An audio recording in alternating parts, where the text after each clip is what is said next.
تو یہ ہیرا ہیں، ان ہیروں کو تراشنا، ان کی حفاظت کرنا، ان کی دیکھ بھال کرنا اور ان کے سلسلے میں فکر مند ہونا، یہ ہماری ذمہ داری ہے۔ ہم اپنی ذمہ داری کو قبول کرنے کے لیے تیار ہیں۔ مال و دولت کی تو حفاظت کرتے ہیں، سونے اور چاندی کی بھی حفاظت کرتے ہیں، لیکن بچوں کی تعلیم کے سلسلے میں ہم فکر مند نہیں ہیں، دین کے سلسلے میں ہم فکر مند نہیں ہیں۔ یہ ہیرا ہیں، اگر ان ہیروں کو تراشا گیا تو یقیناً یہ ہیرا جب آگے بڑھے گا، اس کی عمر بڑھے گی، جب اس کا دین سے تعلق ہوگا تو یہ ہیرا چمکے گا، آپ کا نام بھی بلند ہوگا، اور جس نے اس ہیرے کو تراشا ہے اس تراشنے والے کا بھی نام ہوگا، یعنی اس کے والدین کا۔ اللہ سے کرے دور تو تعلیم بھی فتنہ، املاک بھی اولاد بھی جاگیر بھی فتنہ۔ علامہ اقبال رحمۃ اللہ علیہ نے بات کہی ہے کہ وہ تعلیم جو انسان کو اللہ سے دور کر دے، نبی کی معرفت سے دور کر دے، وہ تعلیم انسان کے لیے فتنہ ہے۔ اللہ سے کرے دور تو تعلیم بھی فتنہ، املاک بھی اولاد بھی جاگیر بھی فتنہ۔ انسان کے پاس جو کچھ بھی مال و دولت ہے، اولادیں ہیں، رشتہ دار ہیں، جائیداد ہیں، اگر یہ مال و دولت، یہ جائیداد، یہ اولادیں اللہ سے انسان کو دور کر دیں، اللہ کی معرفت سے دور کر دیں، تو یہ تمام مال و دولت یہ فتنہ ہے۔ تعلیم کے سلسلے میں تقریباً 2 جمعوں سے بات چل رہی ہے کہ ہم اپنے بچوں کی جس طریقے سے دنیاوی تعلیم کی فکر کرتے ہیں، ایسے ہی دینی تعلیم کی بھی فکر کریں۔ یہ بچے جو ابھی چھوٹے ہیں، ابھی معصوم ہیں، یہ خالی تختی ہے، خالی کاپی ہے، خالی سلیٹ ہے۔ یہ اس سلیٹ کے اوپر، اس تختی کے اوپر، اس خالی پیج کے اوپر جو کچھ لکھ دیا جائے گا بچپن میں، وہ مرتے دم تک اس کو یاد رہے گا۔ اگر ہم نے دنیا کی محبت کو اس کے دل و دماغ کے اندر بچپن میں لکھ دیا یا رکھ دیا، یا ٹی وی اور موبائل کا ہم نے عادی بنا دیا، سیریل کا ہم نے عادی بنا دیا، گالی گلوچ کا ہم نے عادی بنا دیا، اور اسی طریقے سے دوسری خرافات کے اندر اگر ہم نے اس معصوم بچے کو لگا دیا، تو یہ بچہ آگے چل کر کے دین کا محافظ نہیں بنے گا، دین کا علمبردار نہیں بنے گا، بلکہ یہ دنیا دار بنے گا۔ تو ہم بچے کے ذہن کے اندر بچپن میں جو کچھ ہم اس کے ذہن و دماغ کے اندر بٹھا دیں گے، اگر ہم نے اللہ کی محبت کو بٹھایا ہے، رسول کی معرفت کو بٹھایا ہے، اللہ کا خوف بٹھایا ہے، علماء سے محبت اس کے دل کے اندر ہم نے بٹھائی ہے، مسجدوں سے تعلق اس کے دل کے اندر ہم نے بٹھایا ہے، صحابہ کرام سے محبت ہم نے اس کے دل کے اندر بٹھائی ہے، تو یقیناً وہ بچہ آگے جیسے جیسے وہ آگے بڑھے گا، اللہ کی محبت اس کے دل کے اندر آتی جائے گی۔ اور اس کے برعکس اگر ہم نے اس کو چوہے، بلی اور کتے اور اسی طریقے سے دوسرے جانوروں کی کہانیاں سنا کر کے، اس کو بہلا کر کے، اس کو پھسلا کر کے ہم نے سنایا، تو یاد رکھیے بچہ آگے چل کر کے انہی تمام کاموں میں لگا رہے گا، نہ دین کو سمجھ پائے گا، نہ قرآن کو سمجھ پائے گا، نہ مساجد سے محبت اس کے دل کے اندر آئے گی، نہ صحابہ سے محبت اس کے دل کے اندر آئے گی۔ تو یہ ہیرا ہیں، ان ہیروں کو تراشنا، ان کی حفاظت کرنا، ان کی دیکھ بھال کرنا اور ان کے سلسلے میں فکر مند ہونا، یہ ہماری ذمہ داری ہے۔ ہم اپنی ذمہ داری کو قبول کرنے کے لیے تیار ہیں۔ مال و دولت کی تو حفاظت کرتے ہیں، سونے اور چاندی کی بھی حفاظت کرتے ہیں، لیکن بچوں کی تعلیم کے سلسلے میں ہم فکر مند نہیں ہیں، دین کے سلسلے میں ہم فکر مند نہیں ہیں۔ یہ ہیرا ہیں، اگر ان ہیروں کو تراشا گیا تو یقیناً یہ ہیرا جب آگے بڑھے گا، اس کی عمر بڑھے گی، جب اس کا دین سے تعلق ہوگا تو یہ ہیرا چمکے گا، آپ کا نام بھی بلند ہوگا، اور جس نے اس ہیرے کو تراشا ہے اس تراشنے والے کا بھی نام ہوگا، یعنی اس کے والدین کا۔ تو اگر ہم نے ان بچوں کو تراشا، ان کی فکر کی، تو یہ ہیرا بنیں گے، اور اگر ہم نے ان کو نہ تراشا، ان کی فکر نہ کی، تو یہ پتھر ہو جائیں گے، ان کا دل پتھر ہو جائے گا، اور جب پتھر پتھر سے ٹکرائے گا تو کیا ہوگا؟ چنگاری نکلے گی۔ آج ہر گھر کے اندر دیکھ لیجئے، باپ اگر کوئی حکم دے رہا ہے، ماں اگر کوئی بات بچے سے کہہ رہی ہے، تو بچے کا دل چونکہ پتھر ہو چکا ہے، قبول کرنے کے لیے تیار نہیں، سمجھنے کے لیے تیار نہیں، گالی گلوچ شروع ہو جاتی ہے، مار پیٹ شروع ہو جاتی ہے، آپس میں خبتی شروع ہو جاتی ہے، بول چال بند ہو جاتی ہے۔ یہ کیوں؟ اس لیے کہ جو تعلیم ہمیں دینی چاہیے وہ تعلیم ہم نے نہیں دی، جو چیزیں ہمیں سمجھانی چاہیے تھی وہ چیزیں ہم نے بچپن کے اندر اس بچے کے ذہن و دماغ کے اندر نہیں ڈالی۔ اسی لیے علامہ اقبال نے یہ بات ارشاد فرمائی ہے کہ اللہ سے کرے دور تو تعلیم بھی فتنہ، املاک بھی، اولاد بھی، جاگیر بھی فتنہ۔ اگر یہ تمام چیزیں اللہ کے حکموں کے مطابق اور تعلیم سے ہم نے ان کے رشتے کو جوڑ دیا تو یقیناً یہ بچے دنیا کے اندر بھی ہمارا نام روشن کریں گے، اور مرنے کے بعد میں ہم اپنے بزرگوں کی زندگی کو دیکھیں، ایک واقعہ نہیں ہزاروں واقعات ایسے ہیں کہ ہمارے بزرگوں نے دین کی تعلیم کے لیے، دین کو حاصل کرنے کے لیے، اللہ کی معرفت کے لیے، نبی کی محبت کے لیے، اللہ کے کلام کو سمجھنے کے لیے، نبی کی حدیث کو سننے کے لیے انہوں نے کیسے کیسے سفر کیے ہیں، کیسے کیسے سفر کیے ہیں۔ آج ہم اپنے گھر کو چھوڑنے کے لیے تیار ہیں، اپنے مکان کو چھوڑنے کے لیے تیار نہیں، اپنی جگہ کو چھوڑنے کے لیے تیار نہیں۔ آج ایک طالب علم اپنے گھر سے نکلتا ہے، مدرسے کے لیے جاتا ہے، کتنا خوش نصیب وہ طالب علم ہوتا ہے کہ آسمان و زمین کے اندر جتنے درندے اور پرندے ہیں اس کے لیے وہ دعا کرتے ہیں، اور تاریخ کے اندر ایسی بھی شخصیتیں ملتی ہیں کہ جنہوں نے علم دین کو حاصل کرنے کے لیے اپنا ملک نہیں، اپنا وطن نہیں، بلکہ جس بر اعظم کے اندر وہ رہ رہے ہیں اس جگہ کو انہوں نے چھوڑ دیا، دوسرے بر اعظم کے اندر جا کر کے علم دین کو حاصل کر رہے ہیں۔ یہ شوق تھا، یہ طلب تھی، یہ طلب تھی۔ چنانچہ کتابوں کے اندر آتا ہے فقیہ ابن مخلد رحمۃ اللہ علیہ ایک بزرگ گزرے ہیں، اندلس کے رہنے والے ہیں،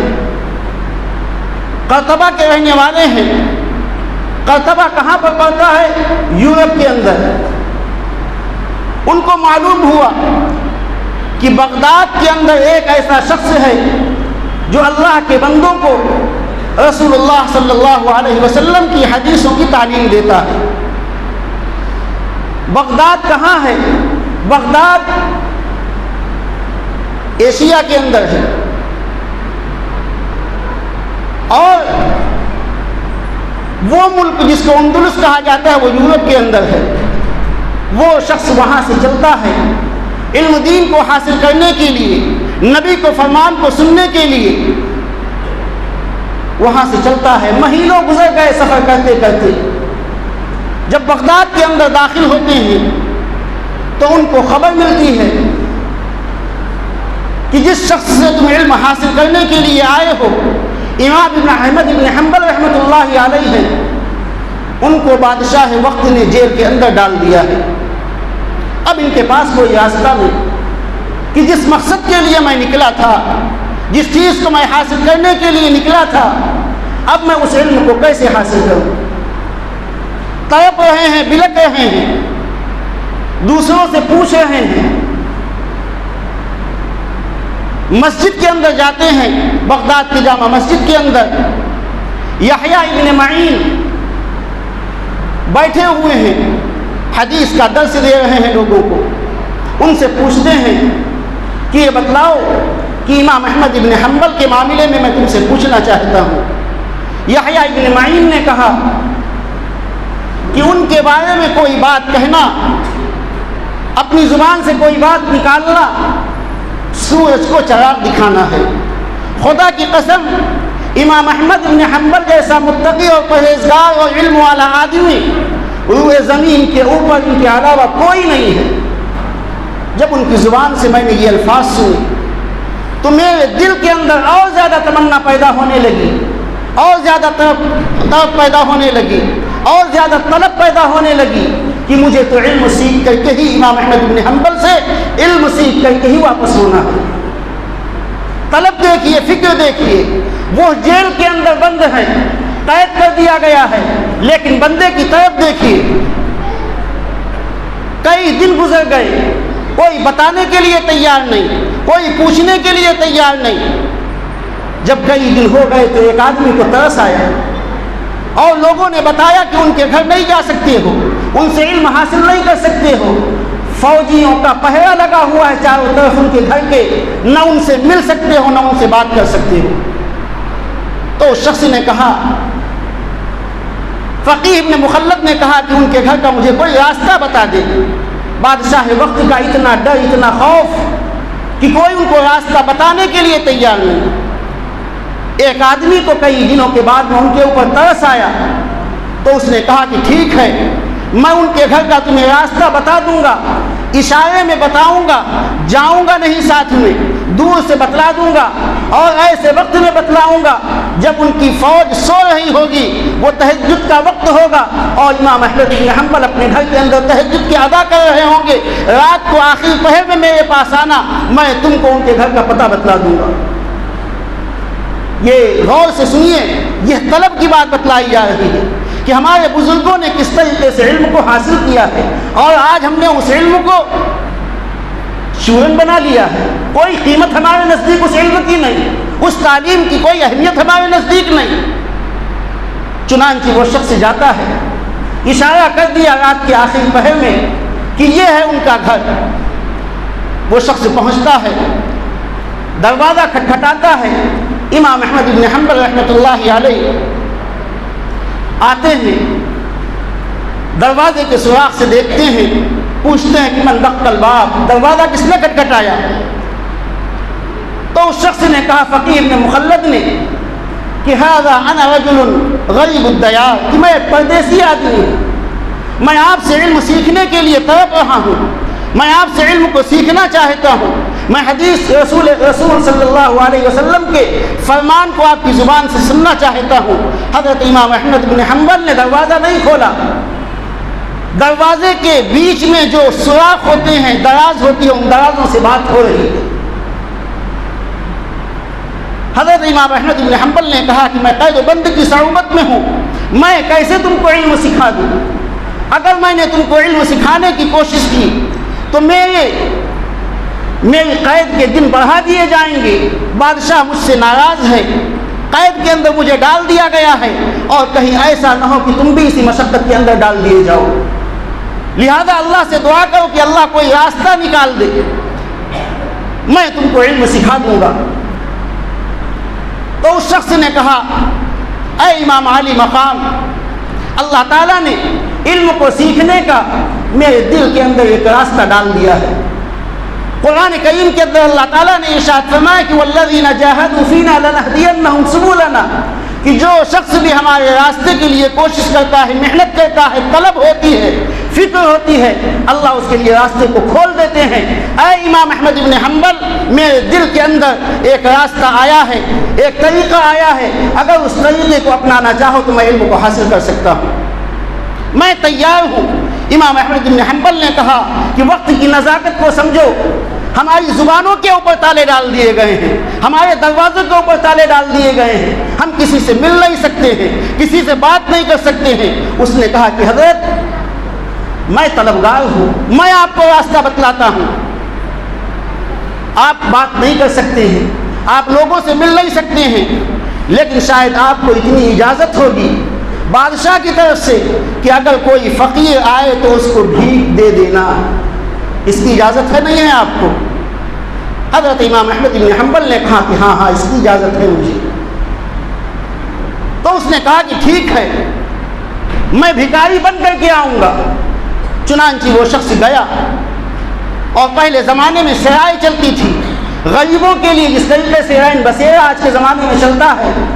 بادشاہوں کے زمانے میں سرائے چلتی تھی۔ جو غریب غربا ہوتے تھے ان سرائے کے اندر وہ قیام کرتے تھے، بسیرا کرتے تھے، رات گزارتے تھے۔ چنانچہ وہ شخص سرائے کے اندر گیا، اور سب سے تیز ترار اور مضبوط جو بھکاری تھا اس سے پوچھا کہ یہ بتلاؤ کہ اس علاقے کے اندر، اس ملک کے اندر بھیک مانگنے کا طریقہ کیا ہے؟ تو اس نے کہا کہ یہاں پر بھیک مانگنے کا طریقہ یہ ہے کہ چیتھڑوں کو سر کے اوپر لپیٹ لیا جاتا ہے، جھولی لے لی جاتی ہے، اور ایک ڈنڈی ٹیکنے کے لیے ساتھ میں لے لی جاتی ہے، اور اس کے بعد میں آواز لگائی جاتی ہے الاجر رحمکم اللہ، الاجر رحمکم اللہ، اللہ تمہارے اوپر رحم کرے، تم مجھے کچھ دے دو۔ انہوں نے جب اس بات کو سنا تو ان کے پاس جو چادر تھی اس چادر کو پھاڑ لیا، چیتھے کر لیے، اور اپنے سر کے اوپر ڈال لیا، اور ایک ڈنڈی لے لی اور جھولی لٹکا لی، اور یہ مانگنے کے لیے نکلے۔ امام احمد بن حنبل کا مکان جہاں پر تھا 4-5 گھر اس سے پہلے پہنچتے تھے، اس سے پہلے، اور 4-5 گھر اس کے بعد میں، وہاں سے شروع کرتے تھے، امام صاحب کے مکان تک آتے تھے، اور اس کے بعد میں آگے بڑھ جاتے تھے۔ جیسے امام صاحب کے مکان کے پاس آتے، الاجر رحمکم اللہ، اللہ تمہارے اوپر رحم کرے، 4-5 مکانوں کے اندر گئے، کسی نے روٹی کا ٹکڑا ڈال دیا جھولی کے اندر، کسی نے پیسے ڈال دیے، کسی نے کچھ ڈال دیا، کسی نے آٹا ڈال دیا۔ جب امام صاحب کے دروازے پر گئے تو ان سے بھی یہی صدا لگائی کہ الاجر رحمکم اللہ، اللہ تمہیں اجر دے، اللہ تمہیں ثواب دے۔ چونکہ معاملہ طے ہو چکا تھا رات میں، امام صاحب نے دروازے کے پیچھے ہی سے ان کی پوری فوج اور جو نگہبان تھے وہ سب کے سب دیکھ رہے ہیں اس منظر کو کہ شاید کہ یہ سائل آیا ہے، مانگنے والا آیا ہے، امام صاحب کچھ اس کو دے رہے ہیں۔ دروازے کے پیچھے سے حضرت امام احمد بن حنبل ایک حدیث اس کو سناتے، اور اس حدیث کو سنانے میں بمشکل 2 سے 3 یا 4 منٹ لگتے، اور سناتے، اور اس کے بعد وہ شخص چلا جاتا، آگے پھر 2-3 گھر دیکھتا، پھر وہ واپس ہو جاتا، پھر دوسرے دن آتا، یہی حال رہا۔ 3 سال تک یہ شخص مسلسل بھکاری بن کر کے امام احمد بن حنبل کے دروازے کے اوپر جا کر کے بھیک مانگتا رہا، حدیث رسول کو سنتا رہا، فرمان رسول کو سنتا رہا، قرآن کی آیتوں کو سنتا رہا، اور 1 سال کے اندر آپ جانتے ہیں کہ 365 دن ہوتے ہیں، اور ان 365 دنوں کے اندر سخت سردی بھی آتی ہے، سخت بارش بھی ہوتی ہے، سخت گرمی بھی ہوتی ہے۔ ان تینوں موسموں کو وہ شخص کس طریقے سے برداشت کرتا ہوگا کہ بھکاری بن کر کے امام احمد بن حنبل کے دروازے کے اوپر جاتا اور کہتا کہ الاجر رحمکم اللہ، اللہ تمہارے اوپر رحم کرے۔ اس طریقے سے اس اللہ کے بندے نے علم دین کو حاصل کیا، علم دین کو امام احمد بن حنبل سے لیا، اور اس کے بعد میں ایک وقت ایسا آتا ہے معتصم باللہ کے زمانے میں 3 سال تک یہ قید رہے، اور جب متوکل باللہ کا وقت آتا ہے تو اس نے اعلان کیا کہ اے اللہ کے بندوں، اے مسلمانوں، یہ کیسا ظلم ہو رہا ہے کہ چوری کرنے والے، زنا کرنے والے، غلط کام کرنے والے، گناہ کرنے والے، اور دوسروں کی جوبوں کے اوپر ڈاکہ ڈالنے والے کھلے عام گھوم رہے ہیں، پھر رہے ہیں۔ اللہ کا ایک بندہ امام احمد بن حنبل جو اللہ کا ولی ہے، قرآن کریم کو سکھاتا ہے، حدیث رسول کو سکھاتا ہے، متقی انسان جیل کے اندر بند ہے، یہ کیسا ظلم ہو رہا ہے۔ جیل سے باہر کیا گیا اور فرمایا گیا کہ شہر کا جو سب سے بڑا چوراہا ہے، اس چوراہے کے اوپر زبردست اسٹیج لگایا جائے، اسٹیج بنایا جائے، اور امام احمد بن حنبل کو حکم دیا اس نے کہ حضرت آپ وہاں پر پہنچیے، ہم آپ سے علم دین کو حاصل کرنے کے لیے تیار ہیں۔ چنانچہ روزانہ اسٹیج سجایا جاتا، حضرت امام احمد بن حنبل وہاں پر تشریف فرما ہوتے، اور بادشاہ وقت خود آتا اور علم دین کو حاصل کرتا، اور جیسے ہی فقیہ ابن مخلد آتے، حضرت امام احمد بن حنبل اپنی جگہ سے کھڑے ہو جاتے اور کہتے کہ سچی بات یہ ہے کہ یہی طالب علم ہے، یہی طالب علم ہے، علم کو حاصل کرنے والا یہی ہے۔ ایسی سچی طلب، ایسی سچی فکر، ایسی سچی سوچ والا انسان اس دنیا کے اندر نہیں ہے۔ جب اس اعجاز کو، اس مقام اور مرتبے کو متوکل باللہ نے دیکھا تو اس کے ہوش اڑ گئے، اور پھر اس کے بعد میں وہ وقت آتا ہے کہ ایک دن جب وہ بیمار ہوئے، درس کے اندر نہیں آئے، امام احمد بن حنبل نے سوچا کہ شاید بیمار ہیں، ان کی عیادت کے لیے تشریف لے گئے۔ جب سرائے کے اندر پہنچے ہیں، ان کو دیکھنے کے لیے، ان کی عیادت کرنے کے لیے 50,000 لوگوں کا مجمع آپ کے ساتھ ہے، 50,000 لوگوں کا مجمع آپ کے ساتھ میں، اور آپ ان کے سرہانے کے اوپر کھڑے ہوئے، آپ نے دعا کی، ماتھے کے اوپر اپنا ہاتھ رکھا، اور جس وقت دعا دینے لگے وہ تمام طالب علم جو آپ کے ساتھ میں تھے، 50,000 کا مجمع، اس طریقے سے آپ کی باتوں کو نوٹ کر رہا تھا جس طریقے سے ہم اور آپ کرتے کے اندر بٹن لگاتے ہیں، اچھی طریقے سے لکھ رہا ہے آپ کی باتوں کو۔ تمام لوگوں نے دیکھ لیا کہ علم دین کو حاصل کرنے والے کو اللہ تعالیٰ اس دنیا کے اندر کیسی عزتیں عطا فرماتا ہے، کیسی عظمتیں عطا فرماتا ہے کہ بادشاہ وقت خود آ رہا ہے ان کی عیادت کے لیے، اس شخص کی عیادت کے لیے جس نے 3 سال تک علم دین کو چیتھے لپیٹ کر کے فقیر کی حالت میں علم دین کو حاصل کیا۔ تو میرے بھائی، ہم علم سے اپنے رشتے کو مضبوط کریں، اپنے بزرگوں کی تاریخ کو پڑھیں اور پتہ کریں کہ ہمارے بزرگوں نے دین کے علم کو کیسے حاصل کیا تھا، ورنہ یاد رکھیے کہ یہ بچے جو آج آپ کے ہاتھ میں ہیں کل آپ کے ہاتھ سے نکل جائیں گے، اور جب آپ کو جواب دینے لگیں گے، جب آپ کی نافرمانی کرنے لگیں گے، اور جب آپ کے اوپر ہاتھ اٹھانے لگیں گے تو سمجھ لیجئے کہ آپ کے دل کے اوپر کیا گزرے گی۔ بنایا ہم نے ہے، بگاڑا ہم نے ہے، اللہ نے آج آپ کو موقع دیا ہے، مدارس سے رجوع کیجئے، علماء سے رجوع کیجئے، اور اگر اللہ تعالیٰ نے بچے دیے ہیں تو ان بچوں کی تعلیم کی فکر کیجئے۔ اللہ سے دعا ہے کہ اللہ تعالیٰ ان تمام باتوں پر ہم سب کو عمل کی توفیق نصیب فرمائے، تعلیم سے جڑنے والا بنائے، قرآن کریم کے درس